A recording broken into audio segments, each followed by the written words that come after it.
ನಮಸ್ತೆ. ಜೀವನವೆಂದರೆ ಹೀಗೆ, ಸಮಸ್ಯೆಗಳ ಸರಮಾಲೆಯನ್ನು ಕೊರಳಿಗೆ ಧರಿಸಿಕೊಂಡೇ ಮುನ್ನಡೀತದೆ. ಹುಟ್ಟೋದೇ ಸಮಸ್ಯೆಯ ಸುಳಿಯೊಳಗೆ. ಎದುರಿಸೋಕೆ ಛಾತಿ ಇರಬೇಕು, ಗಟ್ಟಿತನ ಮೈಗೂಡಿಸ್ಕೋಬೇಕಾಗ್ತದೆ.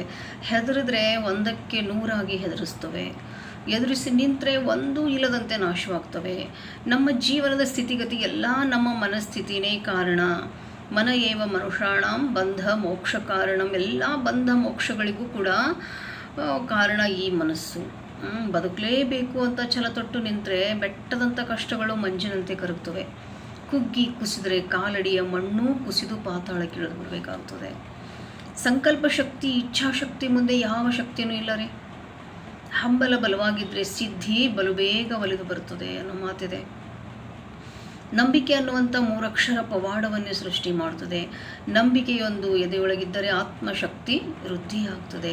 ಆತ್ಮಸ್ಥೈರ್ಯ, ಆತ್ಮಬಲ, ಧೈರ್ಯ, ನಂಬಿಕೆ, ಪ್ರೀತಿ, ಸ್ನೇಹ, ದಯೆ, ಕರುಣೆ ಇವೆಲ್ಲ ಮಾನವತೆಯ ಗುಣಗಳ ಮಾಲೆಯನ್ನು ಧರಿಸಿದ್ರೆ ಮನಸ್ಸು, ದೇಹ ಎರಡೂ ಆರೋಗ್ಯವಾಗಿ ಪ್ರಫುಲ್ಲವಾಗಿ ಕಂಗೊಳಿಸ್ತವೆ. ಮಾಧುರ್ಯ ಗುಣಗಳಿಂದ ಮಾನವನ ವ್ಯಕ್ತಿತ್ವ ವಿಕಸನಗೊಳ್ಳುತ್ತದೆ.